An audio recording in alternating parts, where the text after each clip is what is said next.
Thank you so much. Great honor. And thank you to my very good friend, Rupert Murdoch. There's only one Rupert that we know. But for helping to keep this history alive, and he's been working on this for a long time. He loves Australia. And for the next generation, and thanks also to the legendary, talented golfer, Greg Norman. I used to think I was a great player, and then I played with Greg one time, and I said, well, I'm not going to play golf for a living. He saved me a lot of time, I'll tell you that. And thank you to everyone here tonight for helping us to honor and remember those very brave souls who answered the call of freedom. Also to Anthony Pratt, who just pledged $2 billion, and that's peanuts for Anthony, if you know Anthony. Come on, Anthony, you can do better than that. Thank you. Thank you very much, Anthony. That's beautiful. It's really a special privilege to be back on the Intrepid and to address both American and Australian heroes. Melania and I are thrilled to be joined by a very, very special Prime Minister and his wonderful wife, Lucy, who I've just gotten to know. And, you know, they said we had a rough phone call. We really didn't have a rough phone call, did we? Everyone's talking about this phone call. The media was saying, what do you think about the phone call? You didn't really hang up. No, we had actually a very nice call, right? Good. Now the record is straight. All of those people back there.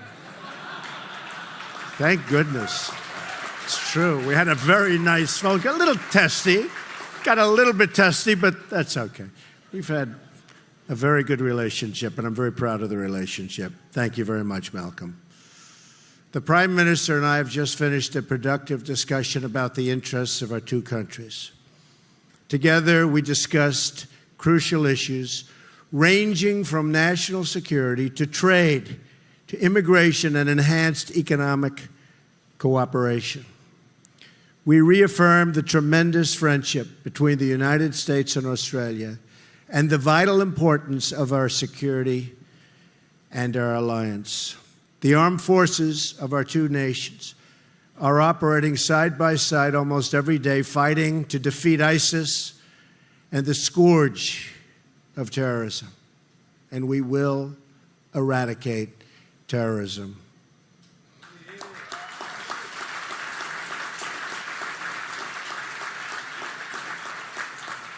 To every man and woman who has served America and Australia in uniform, two proud nations salute you, believe me. There is no better place to remember the importance of military readiness than this ship. It was laid down just 1 week before the tragic and the tragedy of Pearl Harbor and helped secure freedom in its hour of need.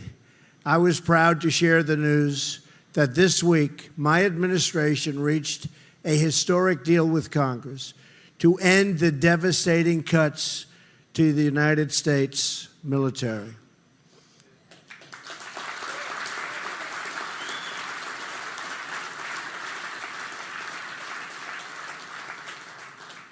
I don't know what they were thinking when they started cutting, but we got it all coming back in big league, believe me.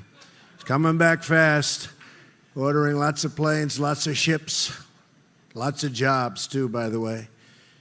We will add more than $25 billion for national defense in a short period of time, and we will ensure that our service members have the equipment, tools, training, and resources that they need and that they so richly deserve.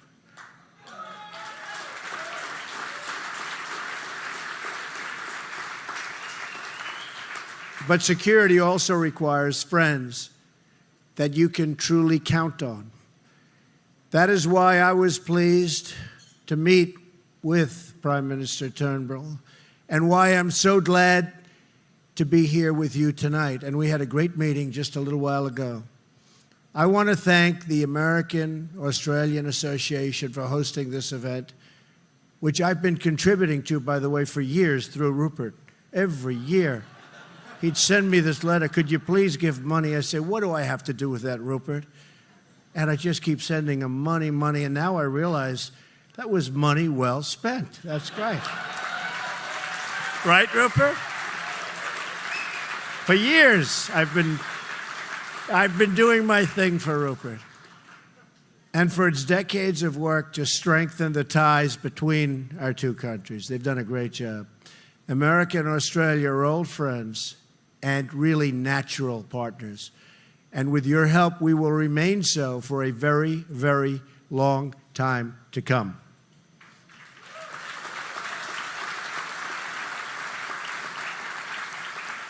Our two nations were born as the rebellious children of the same parent. It's a very interesting statement. I've heard that before, too, about people. And for nearly a century, Americans and Australians have fought together, bled together, and died together as brothers and sisters. Since the First World War, when Australians led Americans in the Battle of the Homel, our brave warriors have fought shoulder to shoulder in every major conflict together. Their righteous cause has always been the same: the safety of our citizens and the survival of our freedom. From the beaches of Normandy, a vicious, vicious fight, to the jungles of Vietnam and the desert landscapes of the Middle East, where lots of progress, believe it or not, after all these years, is being made. Americans have had no better friends than the Australians. I mean that.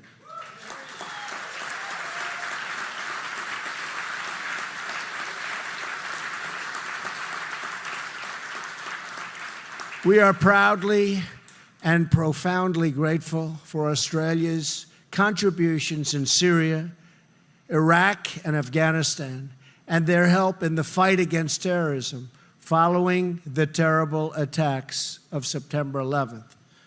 On behalf of the United States, I thank the Australian people tonight. Believe me, I have so many friends here from this country, and we love Australia, all of us. We really love Australia. Thank you very much.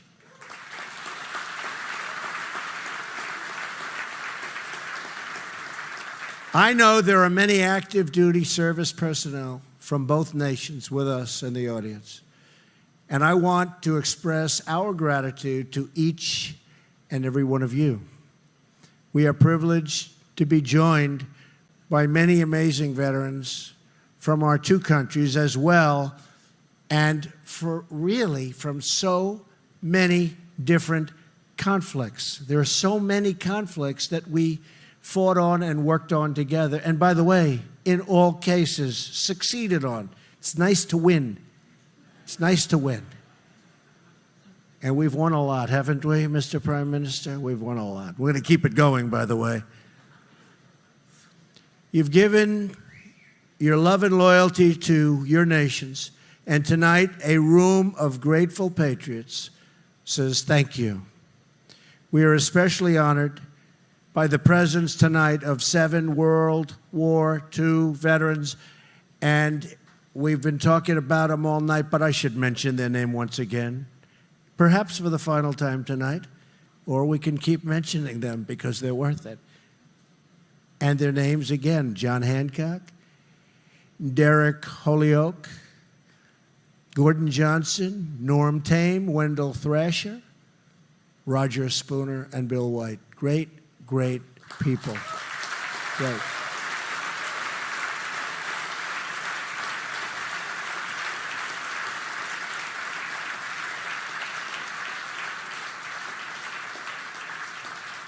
These men stood at the breach in the battle to save civilization, and their sacrifice kept us free. Exactly 75 years ago this week, these men saw that historic battle with their own eyes. And we've also covered that very, very vicious, violent battle but this is a little bit of a different description. But the end result was the same. We won. We won.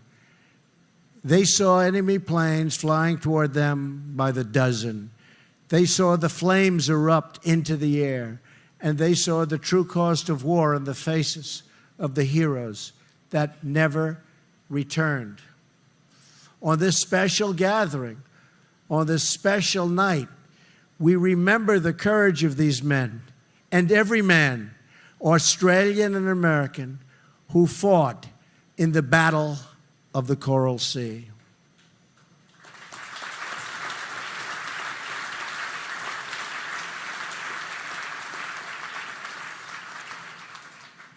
The count of the dead goes on, and the number of wounded do not even begin to describe the toughness of the fight and their incredible sacrifice. But perhaps in the story of just one man, we can hope to get a small glimpse of its measure. It is the story of Lieutenant Jack Powers, a Navy flyer. He grew up just miles from here in a modest apartment in Washington Heights, right up the road. He then went on to the United States Naval Academy, incredible place. There, his roommate said of Jack, never trust him to respect conventionalities, because he wasn't a conventional person, to put it mildly. He's a hilarious rebel and his own man. You'll like him and really like him a lot. But you know what? He's just a different kind of a guy. In other words, he was a New Yorker.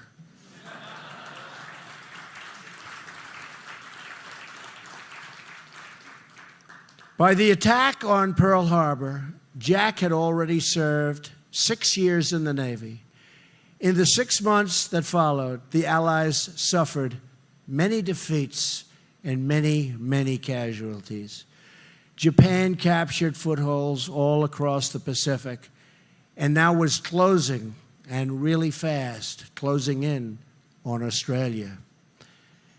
In May 1942, the invasion fleet moved on. Port Moresby, the vital base just a few hundred miles from Australian shores. It was there off the coast that American and Australian ships met the enemy in the Coral Sea. On the morning of May 7th, Jack Powers launched his dauntless dive bomber from the depth and deck of the Yorktown. He was some flyer, I can tell you that, some great flyer. Soon, he dived straight at an enemy carrier and dropped his bomb so low, he was almost caught in the blast, and he was badly hurt. But he escaped, and the carrier sank. That night on the Yorktown, Jack urged the other pilots to take the same risk. He said, that's the way you do it. That's the way you win. That's the way you sink them. Whatever the cost, even if it costs you your lives, that's the way you sink the ship. The next morning, he pressed his point again. Remember, he said, the folks back home are counting on us. I'm going to get a hit if I have to lay it down right next to that flight deck.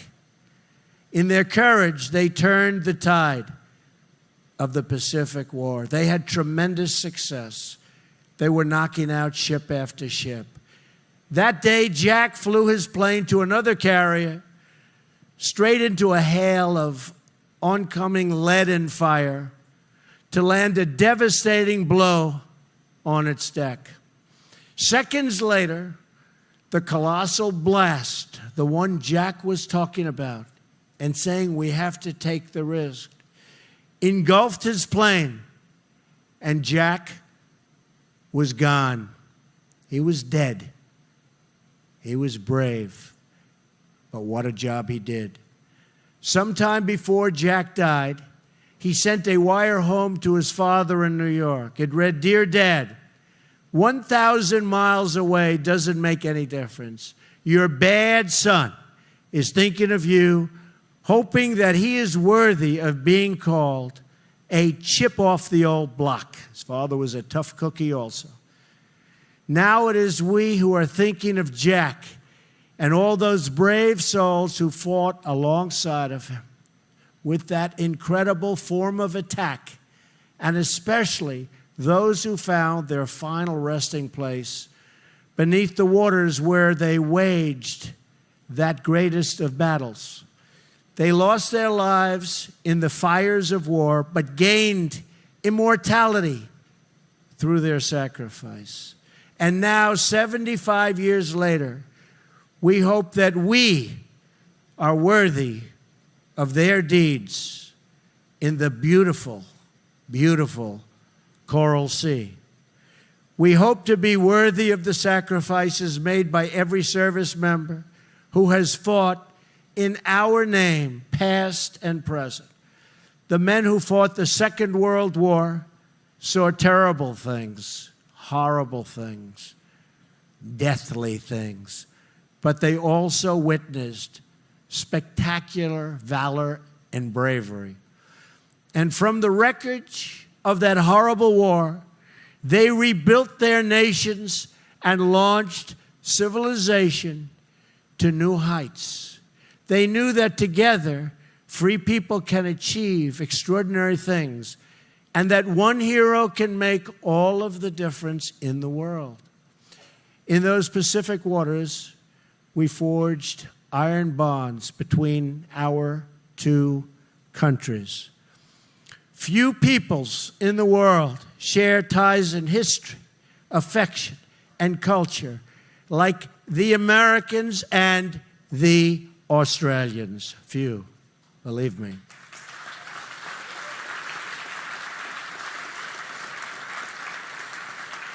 Those ties were sealed with the blood of our fathers and grandfathers, and those same ties are now the priceless heritage we celebrate so beautifully tonight. So with love for our two nations, with pride in our shared history, and with faith in Almighty God, we renew our old friendship, and we pledge our lasting partnership in the search for prosperity and everlasting peace. Mr. Prime Minister, thank you very much. I'm honored that you're here. I'm honored that Mrs. Turnbull is here. And I'm honored that everybody in this room is with us to realize what a great, great relationship our two nations have together. God bless you. God bless our fallen heroes. God bless the Australian people. And God bless the United States of America. Thank you all. Thank you. Thank you.